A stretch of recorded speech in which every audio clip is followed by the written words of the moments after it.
Okay, so this week we're going to be talking about USP, unique selling proposition. Now, there's loads of good stuff in the marketplace out about this, but we just come in from a slightly different angle yet again. But more importantly, we're going to be giving you some much deeper content coming up in the months to come, so watch this space for Super Congress. I'll mention that later. But what is unique selling proposition?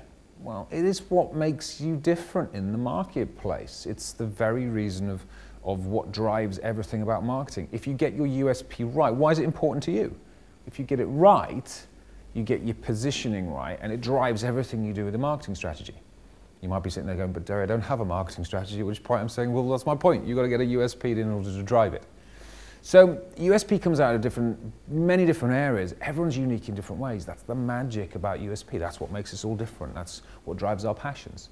It could come out of technology. Your technology could be incredibly different. It could come out of invention. You might have invented something that never existed before. It could be you. If you're a smaller company, in the early days, USP is usually you. It's certainly the case for me. My USP was definitely me and my experiences. You know, everything I'd done around building business and raising capital and my venture capital, all of that was my experience and me that was my USP. Now my USP is slightly different. It's the strategy on a page, it's the methodology I created, which is beyond me now. But that was my USP originally. So it could be your brand, it could be your story. You know, I'm a Welsh boy, remember? The three-piece suit is a working class boy from West Wales did good. That's my story, and that's what makes me different out there. So USP comes in many different forms. So just think about what makes you different, what makes you unique in the marketplace. But also think about this a little bit harder. You do a bit of research around this. Look into the market and what the market wants. I see so many people get this wrong because it's all about them or it's all about what they think, and they haven't actually asked the market what the market thinks. And they haven't actually asked what their clients think.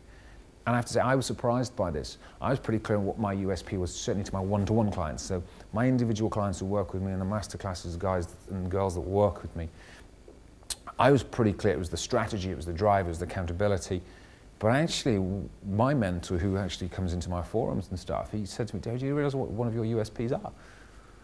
And I said, I think so. It's strategy on a page. And he said, no, one of your USPs is that you work a 3-day week.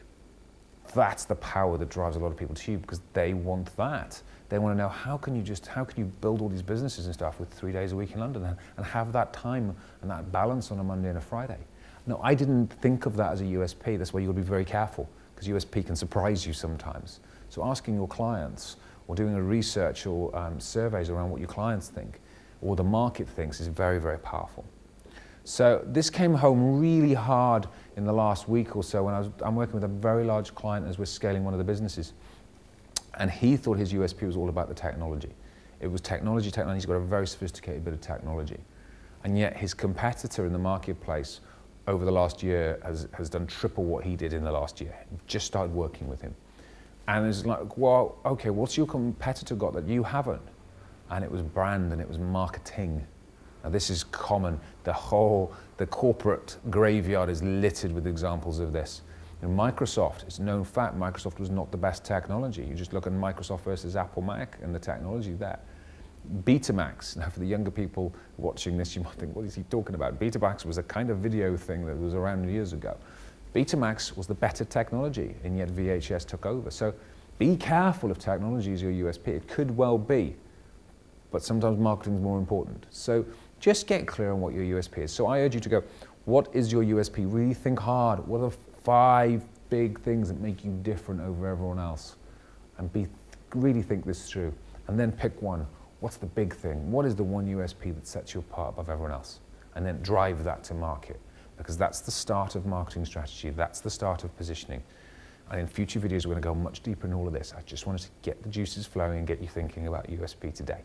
So think about that. What's your USP? What makes you different? And in a few months' time, we're going to be running the Super Congress. And in there, I've got a specialist just securing that place at the moment. So I can't tell you who it is yet. But we've got a person coming in who specializes in this area. And we're going to be going much deeper into really drawing out what the USP is for you.